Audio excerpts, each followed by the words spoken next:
Definitely excited, really excited, actually. I can't even like play in front on y'all. I'm really excited to be here today. So that's that. And thank you for the work that you all do. Awesome. Fantastic. And I can't tell now that I'm sharing my screen if Alfonso made it, but I sent him a quick little message. Do you see? No, I don't see him yet, but I'll let you know. I'll keep an eye out and I'll let you know when he's here. Thank you. So I guess maybe we should just actually start having this conversation, and then we'll just loop in Alfonso. So I thought that the first question we could start out with is, before we get into what the censorship is about, what is the role of Black studies in education in the first place? Why have it? I think some folks are having a hard time hearing you, Ndindi. Maybe you stepped away from your mic, or is that better? It came in and out a little bit, but it seemed to be better. Say something again. How's that? All right, I think we're good. Okay. Okay. All right. So really, the question is just that second bullet. What is the purpose of Black studies in the first place? Yeah. You just want me to answer right now? Yeah, I think that's a great question. And if you all don't mind, I think that I'm all about not recreating the wheel. There have been people who have addressed this question in a way that's more thorough, more clear, what have you, that I just like to say what they said. And I think two great articles came out recently that we can look towards to help us, define what Black studies is and the purpose of Black studies. And that was an article between Robin D.G. Kelley and Keeanga-Yamahtta Taylor that came out in the New Yorker, I believe, and another article by organizer Derica Purnell that came out in The Guardian. And putting those two articles together, I really think helps us look at what the purpose of Black studies is, and in a very quick way. So I'm going to cite them right now. So this is Keeanga-Yamahtta Taylor. Some people in the chat are already saying that they read him too. So I'm going to reiterate. So this is her talking about College Board, and then she talks about the actual definition of Black studies, right, as Keeanga-Yamahtta Taylor sees it. So she says, quote, "The College Board says African American studies is an interdisciplinary approach with the rigors of scholarly inquiry to analyze history, culture, and contributions of people of African descent in the US and throughout the African diaspora." And then she goes on to say, but this is not the definition of African American studies, Africana studies, and Black studies at the university level.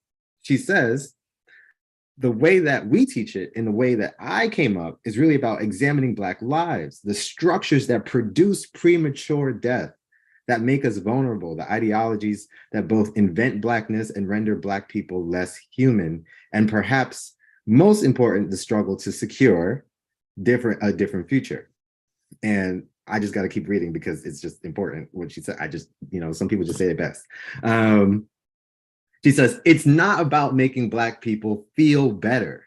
It's not about your accomplishments.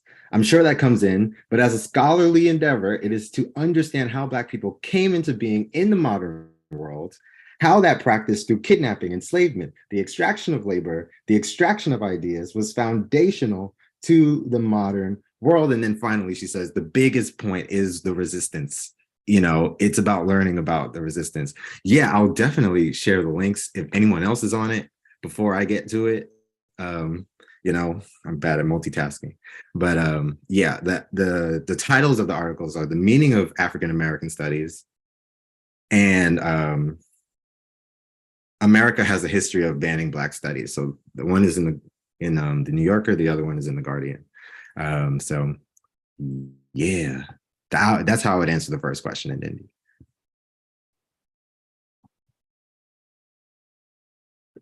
Oh, thank you for whoever shared it. Yeah, for sure. Let's see if I can do my own thing here and get those articles up for you. Perfect. Yeah.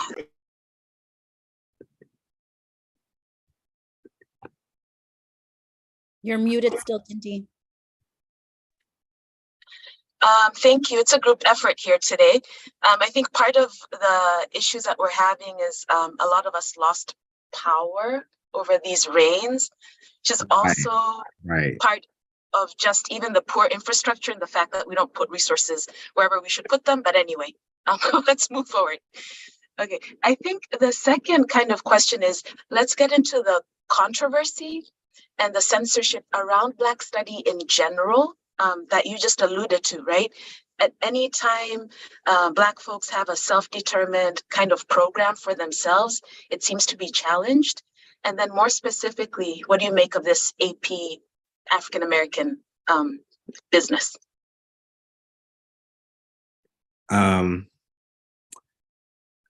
Yeah. It's so crazy. I spent the last week at the Schomburg Center in New York City. And I was just, reflecting on, I don't know if you all took AP US history, but I took AP US history in high school, and we had to do these things called document-based questions. And I remember being in 11th grade and just being like, this is so dumb. I'm never going to have to do document-based questions in real life. And like, flash forward, here I am, like literally voluntarily, looking in the archives, trying to like understand these questions. But, the goal of AP as an industry, as a project, the goal of College Board as an industry, as a corporation, is not the goal of a Black Studies. If I'm answering the question correctly, and indeed, refocus me if I go, in a different place. We have to not separate the origins of Black studies from third world movements, right? From anti-colonial, anti-neocolonial movements during the mid-century. So we're talking about the Pan-African Congress in 1945.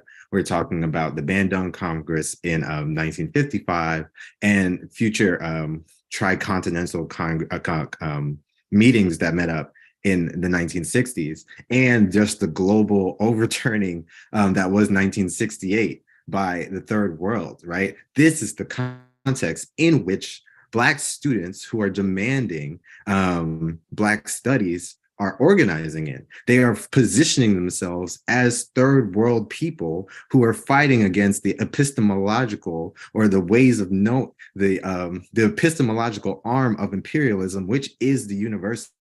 Black studies is not a traditional discipline that comes out of the Enlightenment or what have you. It is a discipline that challenges these disciplines, and therefore will be disciplined or surveilled or what have you by these dominant forces, because it is inherently against these things that against the disciplines that come along with modern capitalism, that come along with colonialism, right? So to water that down, right, or to separate that history from the creation of Black studies, does it a disservice, and is an insult to my ancestors and to just radical political education. I think there is a tendency, and we can talk about this later, hopefully with Alfonso when he gets here, but there's a tendency to believe that knowledge is top down from the university to the communities, and we harp over words like intersectionality and like, who to cite and what have you. But when we really look at the history, the ideas themselves come from community organizers, from grassroots organizing, right? We can't talk about intersectionality if we're not talking about the Combahee River Collective. We can't talk about the Combahee River Collective without talking about Claudia Jones and the Sojourners for Truth and Justice, right? So you see that these things have a legacy and a lineage and a tradition, right? If we just say this is coming out of the university, that puts too much what's the word? It puts too much honor on the university. What happens is that the knowledge that we have today, that we have taken for granted somehow and have fought for, came from Black libraries, Black teachers, teaching in segregated Black schools, right? It's coming out of literally, rhetorical developments on the street corner, real Black study. Then it gets institutionalized, right? And then people are able to get degrees in these things, and we think that it's a university. But we need to be very clear. what College Board wants to do is is exclude, and I've tweeted this before, advanced placement African American studies is an oxymoron. And we need to establish that at the very beginning. You know, that's a different conversation from the people who contributed to this curriculum, the nitty gritty of what's in the textbooks that are assigned and what have you. You all know these things, but I just want to make it clear, you know, again. So, yeah. Thank you for that. That was amazing. And so you just alluded to what I was going to say, which is a lot of smart people did work on this curriculum. A lot of schools, you know, value whatever AP can bring, especially, hey, if you could get one more in an under-resourced school, why not? I think on the ethnic studies front, you know, there's this idea that it took 10 years to get this little bit of this AP that, you know, sure, it doesn't meet the standard, but it took 10 years. And if this one is censored, they're coming for Native American Studies, AP, if we ever get there. They're coming for any kind of like gender studies AP. Will there ever be a good Latine AP that comes out of that? A good Arab American, you know? Like, I think that censorship made people feel like we're very far away from that day, even if that's not the goal. I don't think we're here in a community of people who think AP in itself is liberatory for our communities. So can you thread the needle for that a little bit, as people who might need to fight against this censorship? Is it worth fighting? We should always resist, and we should also understand the context in which we are resisting. I think, and this is me, you know, Michael, you know, I just want to be very clear. Right now, I'm not an organizer, you know. Right now, I am primarily a graduate student, right?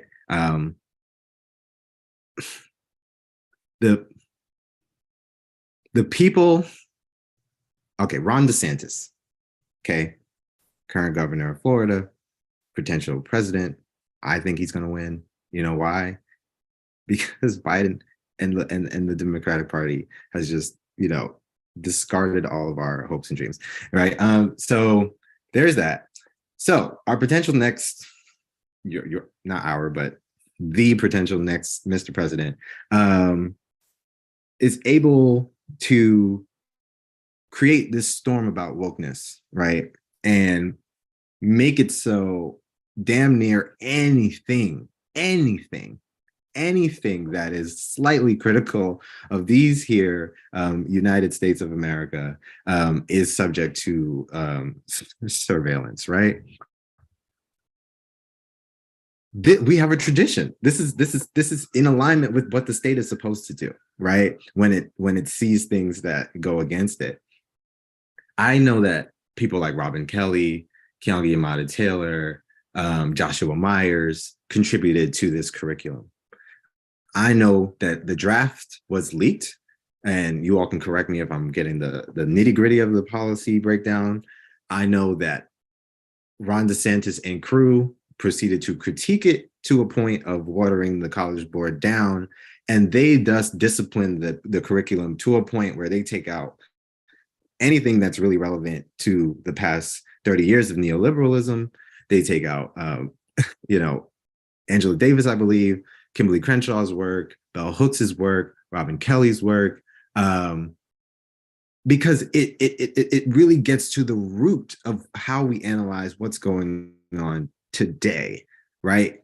And back again, I'm going to just quote Robin Kelly from this article, The Meaning of African American Studies, and he says it. He says, it's easy to allow someone to come in the name of Black studies and say, we're going to talk about ancient Africa and the great achievements of the Kush of ancient Egypt. That's not a threat. Not as much as the idea of critical race theory saying no matter what policies and procedures and legislation are implemented, the structure of racism embedded in a capitalist system, embedded in a system of patriarchy, continues to create wealth and so forth, right? So this is what we're dealing with. The current iteration of what we have, the thing that was built is not the thing that students are going to receive. I think we are giving too much credit to the K through 12 system. I think in this surveillance of AP African American Studies, in this attempt, we forget that we weren't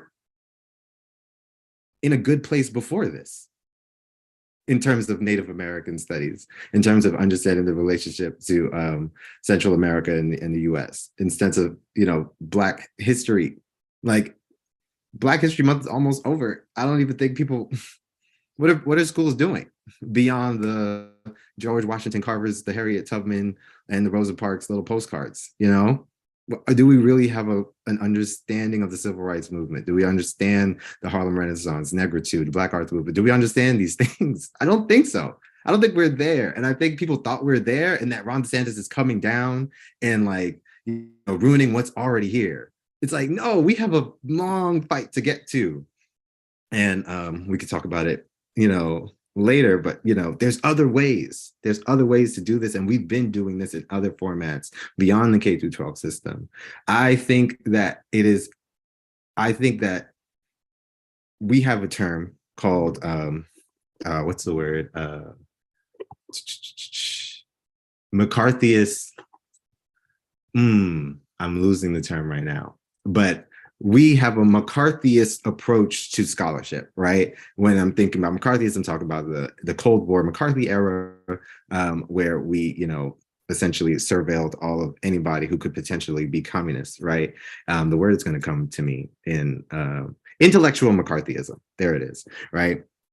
So anything that could potentially be radical gets surveilled, gets punished, right? And this is what's happening with this curriculum right now, right? So we just need to be very clear about what that means for our students, right? That's the goal. There's contradictions here. There can be some people who teach AP African American Studies, and that puts on a light bulb that leads to even further study. Hey, Alfonso's here. Dope. Yes. We was waiting for you, brother. It's all good. But yeah, so there are contradictions. Marx tells us that we need to ride these contradictions, right?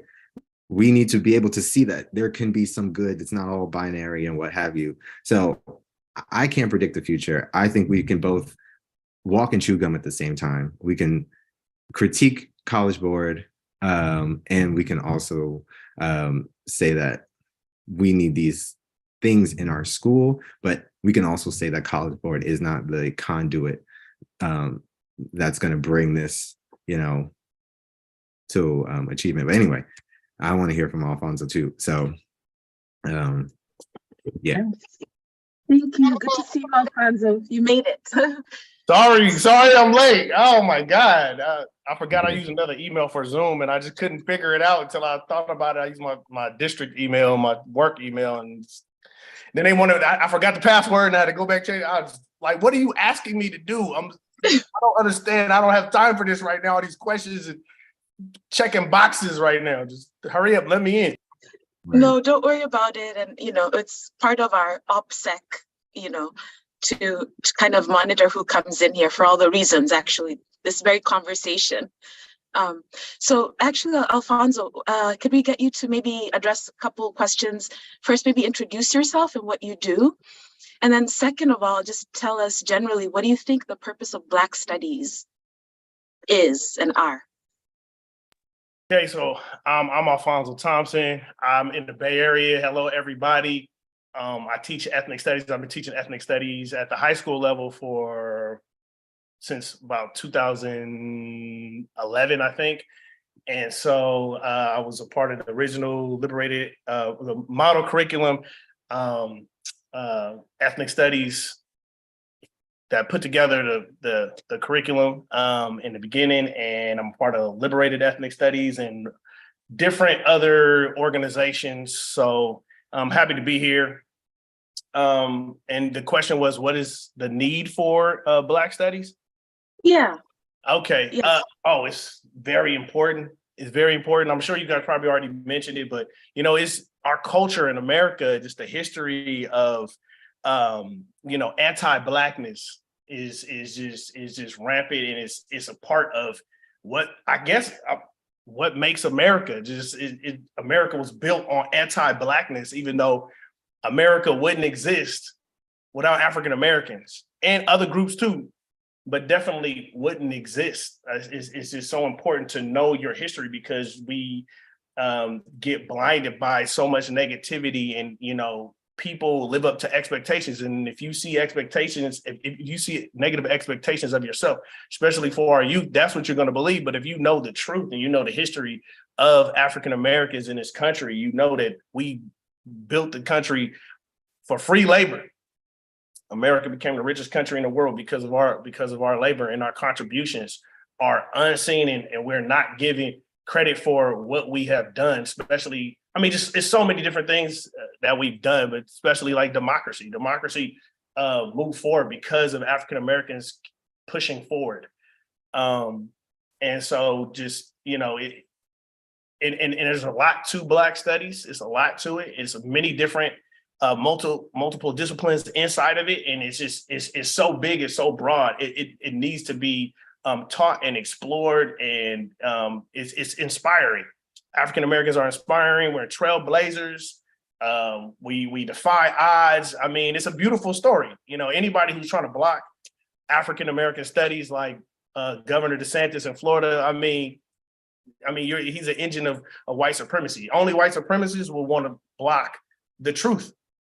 What's the problem? I don't understand what the problem is with learning the truth and learning differences and learning about different people and learning about different things. We're lifelong learners as educators and as people. That's what we should be. That's my quick 2 cents coming in with the baton at the last minute and the last leg. Thank you. Let me ask you one more, and then we'll get more into discussion. So we kind of talked about this DeSantis business with AP. We already understand that Black study emerged from the community and out of a community demand. And the question we were kind of exploring is, should we really be fighting for curriculum within an institution that we understand to be racist and have kind of eugenicist beginnings, right? As we understand what test scores have always been, they've never not been racist, and is getting one course that is Black studies going to get us where we are? Like, how should we struggle for this curriculum, if we should at all? I guess is the question we've been looking at. Unequivocally, yes. We have to keep fighting. We know what's right. Anytime you're banning books and taking books out of a library, like, that is just, historically, that's been, not a good, looking for a lack of better words, but just it hasn't worked out well in history. We definitely have to keep studying, fighting. It's just terrible, and I don't know. I'm losing my train of thought, but it's kind of hard because it's unfathomable that people would do that. That someone would want to do that, take it away, and the struggle. It's like we're always constantly struggling to fight for something. Like, it's never just easy, and it seems like a power struggle just for basic stuff. And so, and just education, give people a background of their history is so important. And to take it away, I think we definitely got to keep fighting for that. I'm getting older now, and I'm like, the energy I have to keep fighting these stupid battles that we have to keep fighting is just draining. And it's like, when does it stop? And so, I guess we should think about the one kid that we could save. I guess we should think about the few people that, if they do get it, if no one else wants it, if they do get the class or the education, we save one person, and I think that's worth it. So even though we're in that racist system, and we're constantly fighting these battles, I think we definitely need to keep the fight going. Yeah, thank you for that. And thank you for naming the some of the tiredness that comes with struggling, the past couple of years, not even, it's always this, but between CRT and banning books and also the fact that it's anti-intellectual, like people are not fighting you based on any good faith terms. So there's a part of me that's always like, this is not my ministry. Am I really going to be yelling with somebody who doesn't care about what critical race theory is? They all they want to do is kind of stomp out the little bit of progress that we have, reject my humanity in the process. Do I want to do that? But I really feel what the both of you are saying, which is we owe it to ourselves and to future generations to be involved in struggles on multiple levels and to do that. And so I guess kind of our last question, then we'll open it up to everybody. I'll start with Michael and then Alfonso is, how can we be in solidarity with teachers right now in K-12 and students right now in kind of the public school system who are interested in curriculum in this way? What is the best way to support that system? I can yell on Twitter and, that does bring me relief, but what does solidarity mean? I'll bring it back to Derek Purnell's article from The Guardian, and she's given the history, and we're just coming back to the origins of Black study, right? And I linked the article in the chat a little bit earlier for anyone who wants to read it in its entirety, because those two articles that I've mentioned, the meaning of African American studies, and this one, America has a history of banning Black studies, and we should learn from that history by Derek Purnell. Great articles. So in it, she says, at San Francisco State University, so this is where the first Black Studies department was ever created, the Black Student Union and the Third World Liberation Front replicated political education and politicization programs from SNCC and the Black Panther. This is what she says about the off-campus relationship. They built relationships with labor and union organizations, facilitated a tutoring program for low-income students of color, and ran a breakfast program modeled after the Black Panthers. So I think if we want to support K-12 teachers, we got to support, the teachers' unions. We have to make sure that teachers are in an environment where they even have the capacity to take on new curriculum. So they need professional development. I think, someone who's here at the University of California at Los Angeles, and I look at the teacher education program here at the Department of Education, teachers aren't learning about the history of Black education. There's no class on that, right? So how are you expected to go out and teach Black and brown students if you don't even understand the history of your own discipline in contributing to ideological white supremacy and imperialism and capitalism? I think that's, so what do? Well, I have a little YouTube channel. I have an Instagram, and I put out videos, free content that's just trying to break down the wall between the Ivy and the, just public knowledge, right? It came from the grassroots anyway, so I'm just giving it back. And so it's called History Class with Michael. I have a history of Black education series. Teachers use it in elementary schools. They use it in middle schools, they use it in colleges, whatever. I try to keep them to 5 minutes, so, it's short, but that's my one contribution. I think there's a lot that can be done, but we need to always, just remember the frame. I want to make sure that we're remembering how we teach Black history and making sure we're not reducing it to a contributionist history. This is no shade to the information that's produced with the 1619 Project, but I think their framing of Black history is very, corrosive and problematic in that they are framing Black people as the best Americans, which, as a Jamaican-born person, America and its relationship to the diaspora is not good for Black people, right? So to push yourself to be the best Americans after listing this huge tragedy, that's how AP African American Studies by College Board, that's what they're going for, right? And I'm radical. I don't play that game. And so I'm critiquing everybody. I'm not rooting for everybody Black. I'm rooting for everybody radical, So I think we need to be very careful. All right, that's it. Thoughts, Alfonso? how can we be in solidarity with like people like yourselves who are in that K-12 classroom every single day? Just to piggyback off what Michael said, I agree. That's a very interesting perspective, and I agree. Definitely support the teacher unions. You could be in financial support. Definitely educate other people about what's going on. Spread the word. I don't have a YouTube channel. I don't have a Twitter. Try to keep it low, low profile. But I just do what I could do here. I think about how people try to ban inlet catch, for example. I make sure I do it every single day just because people try to ban it. And they try to, I mean, I don't know, losing my train of thought again, but you know, just try to keep those principles going, the original principles of ethnic studies. And I don't know. Yeah, that's it. Right. Thank you so much. And be proactive. Be proactive. Don't wait until they ban your shit. They're gonna ban your shit. Don't wait, right? Do it anyway, right? That's it.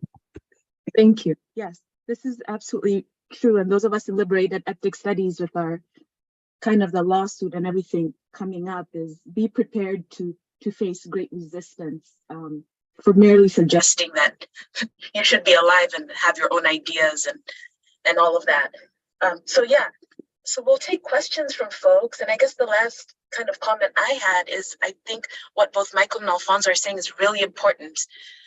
If we produce revolutionary curriculum, there's this chance that there's elite capture that will happen. We kind of see this every time we kind of write curriculum and it makes it to the state level. Things get watered down and become outside of what some of the original community demands were, which is something to really be careful for. So I completely agree that this needs to be always fully rooted in community. So I guess maybe we'll just take Stack if you have a question or comment, and I'll just call on you.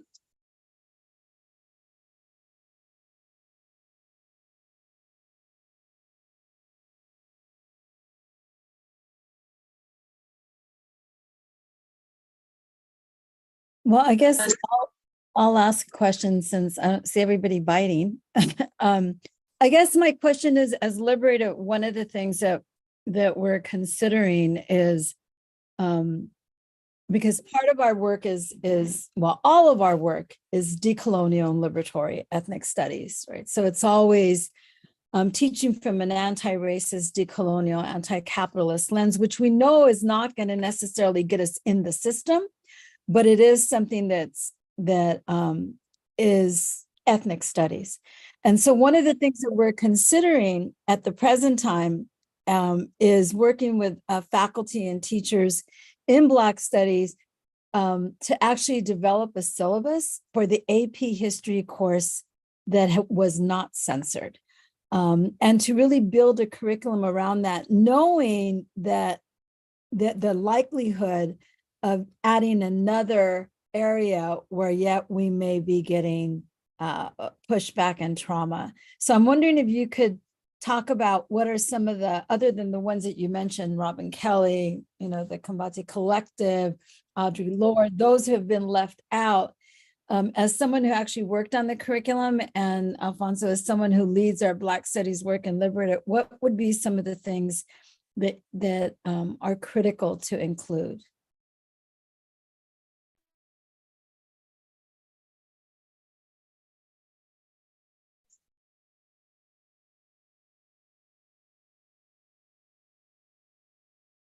Come on, y'all, it wasn't that hard of a question. I'm letting Alfonso go first. Oh, That was directed at me. Well, at both. Alfonso is someone who's working within the within Liberated, you know, thinking about our Summer Institute and our work that we're coming, like what would be some of the critical elements that you think are important to include in our work in developing our curriculum? And Michael is someone who actually worked on it and know what the national pushback is going to be, what we should include. And I guess the other question is, what should we prepare for, given that we know the context that we're moving this forward in? I guess just be prepared for the backlash and the watered down version that's coming. You know, they're going to come to attack us, and you know, just be prepared, because we saw what happened with the model curriculum, and court cases, things like that. You know, also you mentioned what are some things that we need to highlight, you know, the solidarity, being in solidarity with other groups in a curriculum, and how we're intertwined together, how we need to fight together. Yeah, I think, speaking on solidarity, I think we need to, if you're going to include anything, you have to include all of us. So, you know, don't limit it to African Americans. You have to talk about Africans. Right. And I think that's where things like the 1619 Project fall short. You know, what is going on in the purpose of Black Studies is to have a more relevant education. The students demanding in 1968, they wanted a more relevant education, right? And be able to name the world that they were actually living in 1968. So how do you name and then challenge the world you're living in 2023? Well, what's going on with Ukraine? Okay, how does Ukraine relate back to West Africa? How does it relate to, you know, food supply chains, right? So you need to be talking about global systems. You need to be talking about the Caribbean. You need to be talking about the movement of landless workers in Brazil, right? The largest organization on this side of the hemisphere, on this side of the world, right? You need to be talking about Jamaica, right? You need to talk about Haiti. You can't not talk about Haiti. But I think if we are going to limit things to America, I think we need to talk about the Cold War more explicitly. We need to talk about the Cold War's relationship to the Civil Rights Movement, and how the Cold War watered down the demands of the Civil Rights Movement. And who do we get to see from the Civil Rights Movement, and who was in a prison, who was deported to another country, right? So we need to learn about names like Claudia Jones, William L. Patterson. Why do we not readily hear them with MLK and Malcolm X? Because they were very radical.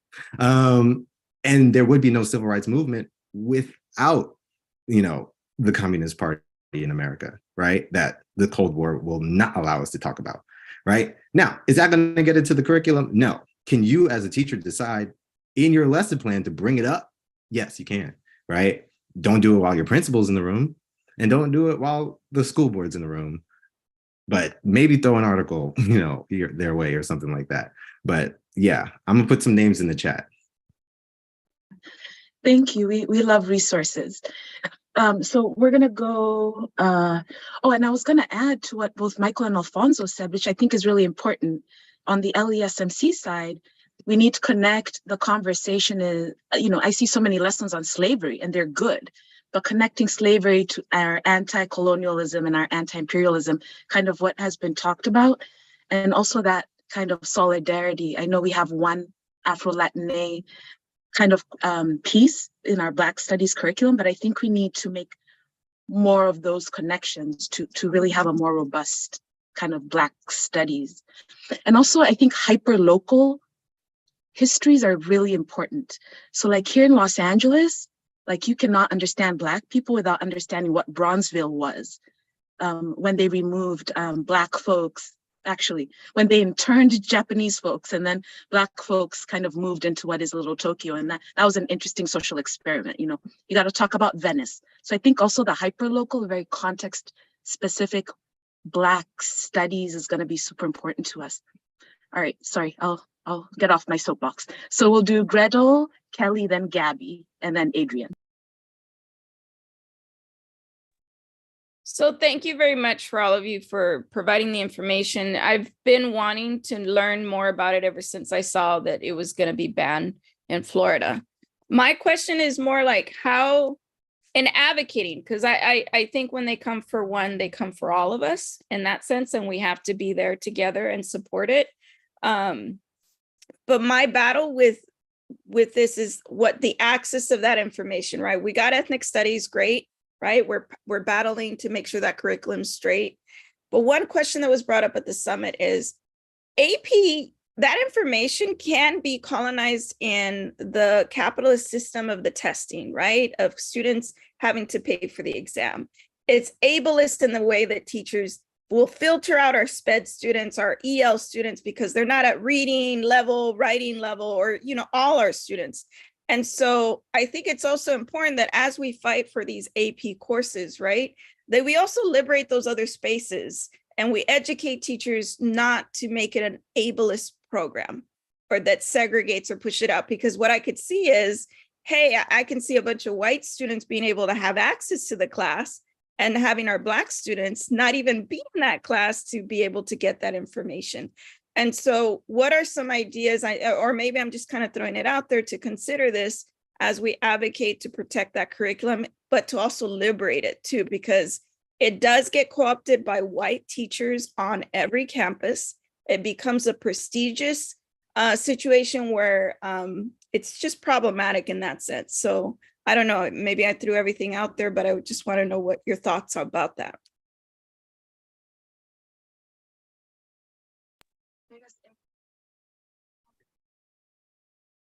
Alfonso, you have anything? Yeah, I think like Alfonso said earlier, you know, expect that.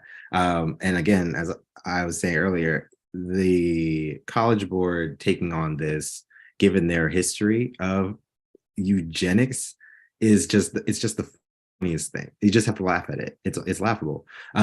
So what do we do as educators? Okay, so if you can't change anything at all, you can change expectations of the students. So, hey, you are a student, right? And you are interested in African-American studies. Cool, that's fine with me. You can take this class without having to take the test. How about that, right? So we are going to push back against the school and say to the school or school board or whoever, we're going to allow students to take this class without having to take the test. And we're even going to emphasize that the test is not important. When I took AP classes, it was consistently every day. Remember, the test is coming up in May. Remember the test, remember the test, remember the test. Don't remember the test. Remember the people, remember the organizations, remember what you're doing as a teacher, right? And, you know, if we're going to talk about people like Audre Lorde being left out, Audre Lorde talked about the body, right? So we have to bring the anti-ableism into the context, but it's already there in the context. The cancer journals, right? By Audre Lorde, right? So you have to be very explicit, and you're going to have to do some research on your own to make it relevant to your specific student, your particular grade level, your particular learning environment, right? So that's just a lot of personal work and extra work that teachers are already not paid enough to do. But if you care enough, you will do it, I believe. And I hope that, you know, you can reach out to me if you want to talk about it one-on-one. But that is something that we can definitely always do and remember. But yeah, remember that College Board is not, it's not where we end or start this fight. Yeah, awesome. Kelly, then Gabby. Yes. Hey, everybody. Thank you. I just wanted to make a comment. I know there were a few questions in the chat that like Cynthia and the Ariera had, but I don't have a question. I just have a comment. Like, I really appreciate you saying about staying radical, right? And also I appreciate the comments that were made about, you know, teaching the truth, you know, maybe not when your principal's in the room, depending what kind of principal you have, or maybe not like when the school board's on your back, but at the same time, like staying real. I think it's really important. And I really hope that like the certifications that come through for, you know, ethnic studies teachers now will actually give that message to teachers. It is not about the book. It is not about the test. It is about the people, right? And that exactly what you said, you know, gets upheld, and also staying radical is given out, because we have our unions to fight for us. We have academic freedom, and these young teachers need to know that they don't have to teach from the textbook they're given, because oftentimes that textbook doesn't really tell the truth. So I just want to thank you and appreciate you, fellow.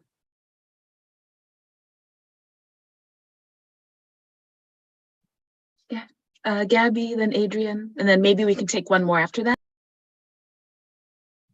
Thank you. I'm just wondering about the Liberated Ethnic Studies Monocurriculum Summer Institute, and how this conversation today can help inform the work that we uplift for that institute.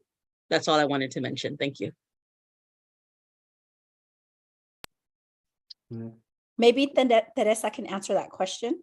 Yeah, thanks. I was going to say, Yeah, Teresa, are you available to answer that question that Gabby just posed? Yes, I am. As I said earlier, one of the things that we want to do is we want to build off of this struggle and have this conversation and actually have a syllabus ready for folks who want to be that counter narrative to what's happening in Florida. But there are a number of other questions that we want to be able to engage in a deeper conversation on, you know, the question of solidarity, the question of intersectionality, the question of how we rise and support one another in the trauma. So yeah, this is going to be a very important part of our counter narrative and our counter work to these folks. And so Alfonso, folks from the Africana Studies Department at Cal State Northridge, Michael, we're hoping that, you know, you would, you know, grace us with your intellect and knowledge and work on this. We will be working. This is going to be one of the centerpieces of our work. For sure, I'm with it. love it. Thank you. I'm also loving that we're making connections across all the work that we do together. We have Adrian.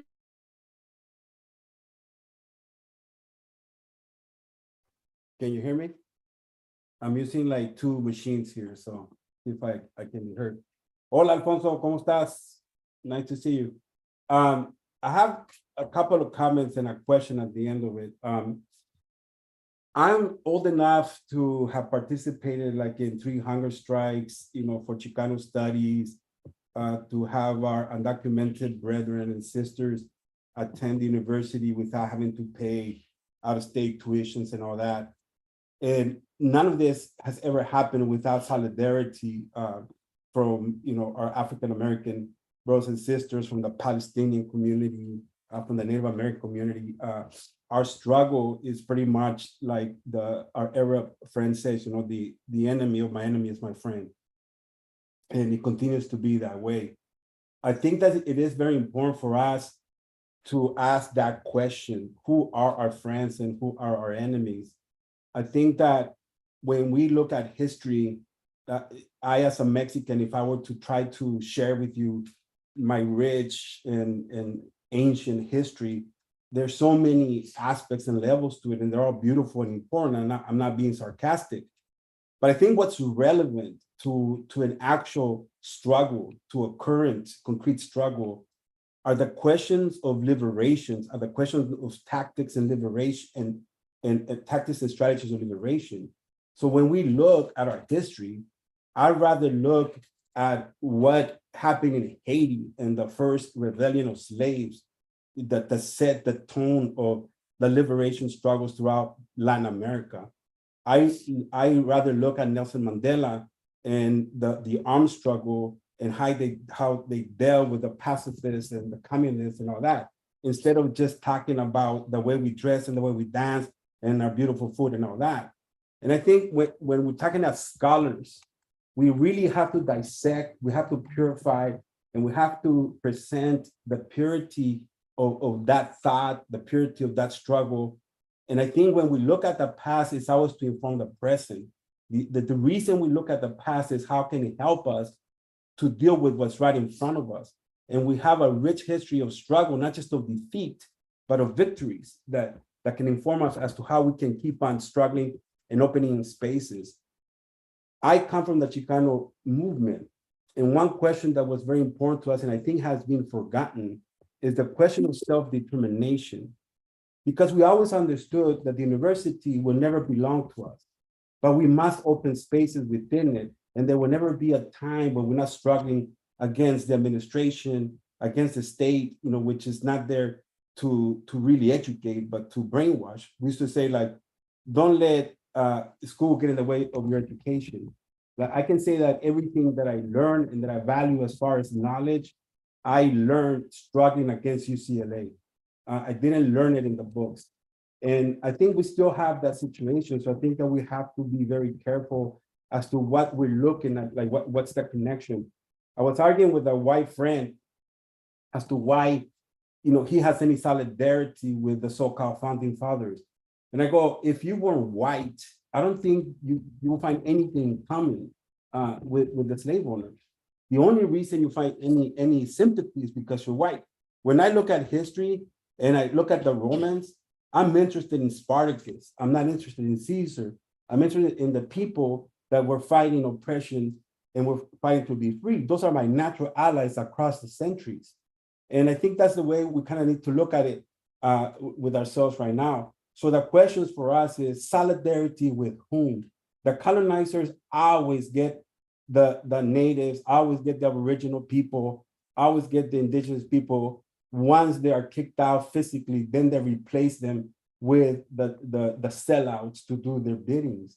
So we can't go for the idea that a certain color gives you amnesty, and that because you're black or brown, you're fighting for black and brown people. So I think we do have to ask the questions, who are our friends and who are our enemies, and all power to the people. Thank you. Thank you. Dang, that's like a whole spiritual, not just political education here. Thank you so much. I'll let our panelists get their last word in. I will say there is something Michael and I talked about before that I wanted to bring up when we were speaking about what we need for, as far as kind of Black studies go, kind of outside of the institutionalized form of whatever we get. And one person I always remember, and I love to study a lot, is Amilcar Cabral, who says people are not just fighting for ideas that are in their head, they're fighting for real material gains and real material things. So we're going to fight this curriculum thing however we can from within and without. But I think also there's something to be said about like the struggle that Kelly just brought up against charter schools. I consider that to be a struggle we should all be participating in, right? The resources that go to cops in our schools and not to students. If we want to improve any kind of Black or brown life, it's not just the curriculum aspects of it. And I do think there's a lot of multiple kind of struggles. I see food sovereignty struggles within schools. I see, all sorts of, Palestinian folks struggles, even within schools. So I think there are ways to be involved with people beyond the curriculum, because curriculum isn't just pages or books or stories or history. It's much larger than that. But with that, I'll let Alfonso and Michael have their last word.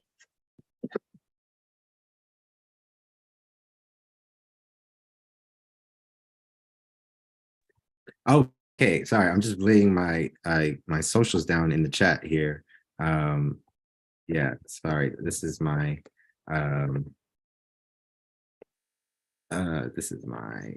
Twitter. There you go. Yeah. Okay. I just want to thank you and Dindy for inviting me. I think, the work of Liberated Ethnic Studies is the work that needs to be doing. I think, I'm just so inspired. I am not a scholar who is, I think there's a difference, and this is informing, the people that you reach out to help you.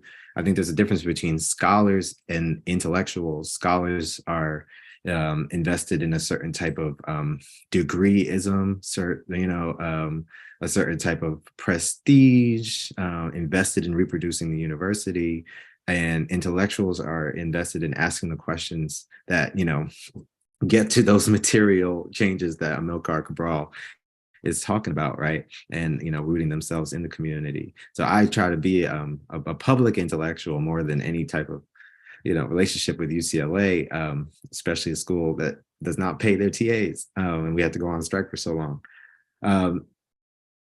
That being said, I just want to encourage all of you. You are it. You are my inspiration. All of you here, learning collectively together, and doing this work. And I just want to be a part of what you're up to be honest. So in any way that I can support after this, please let me know. I'm trying to be a part of y'all for a long time. So that is what I have to say. I just praise for this whole organization and the work that you're doing specifically in Dindy. So that's it. I put you on where you can find me. I just want to be of service to all of you. So that's that. Thank you. I just want to say thank you for everybody for inviting us to be here, and thank you for being brothers and sisters of the resistance. I think that's the most important thing, that we don't go quietly in the night and we support each other in solidarity. I think that's one of the most important parts of ethnic studies, is bringing that back, because there's so much trauma and what you learn, but once you end it with resistance, it shows the strength. It showed that, we just didn't give up, and we're continuing to fight. And it's hard, it's a war, it's a battle. And I just, I'm happy that we are here together and that we're fighting together, that we let our voice be known, and that we let our face be shown and be activists. I'm more of an activist. I'm a worker. I just get on my grind, on my hands and knees, whatever I got to do, I just show up. And I'm glad that I could just show up today and just be a part of it, and in the resistance. And I'm glad that you guys are here with us, and just remember that's the most important thing, that we don't go quietly. We keep fighting in this life journey. We're doing it together. And it's great to see when we come out in force, we have power. Thank you so much. We're extremely honored to have you. I'll pass it back to Lupe. This is the first of many multiple conversations and ongoing work that I hope we're all going to do together. Yes, thank you so much, Jindy, for facilitating this, moderating this panel. Thank you, Michael, so much for being a guest panelist, but hopefully a member in this work that we're doing to liberate the intellectual, for lack of a better word, property of our people. I thank you so much for reminding us of the solidarity, and that we are here as public intellectuals. I want to thank everyone here for joining us today. This was a very powerful 1 hour of a general meeting of the Association of Raza Educators Los Angeles. There are some links in the chat for those of you that are interested in connecting with us further. Thank you everyone who showed up for this Liberated Ethnic Studies Model Curriculum Consortium panel on the censorship of AP African American Studies. I think there were some extremely powerful points made today. But for me personally, what has fed my soul the most is this notion of together in solidarity. Our people are the people who are working on this together for self-determination, liberation, and for the advancement of all of our people. Thank you to everyone who asked questions, and we look forward to sharing this space with you all again in the future. If you go into the chat, there is also a flyer for our Summer Institute. We're going to have a North California Summer Institute of Liberated Ethnic Studies, as well as a Southern California Institute of Liberated Ethnic Studies. So please, I will actually put it in the chat again in a second, unless someone else can help me and repost it in that chat for me. Those are two opportunities to come together as educators to really examine how it is that we're creating liberatory curriculum for our students that facilitate not just content, but also pedagogy, right? How we interact with our students, how we make our classroom a model of what we want to see outside in the world, right? Not just having good content, but replicating bad teaching. So join us for those institutes so we can engage in those conversations and you can connect, right? It's really about networking with the people that share the same vision with you across the state, across the country, across the world. I want to also thank Michael Anderson for that point. I really appreciate that point very much, that we are in this in a global perspective, right? And when we're talking about the AP African American Studies, we're actually talking about the Black diaspora internationally. We want to uplift all Black people and all people who are truly in solidarity with the liberation of Black people. And lastly, in La Quech, you all are my other me. I love you all. Thank you for being with us here today.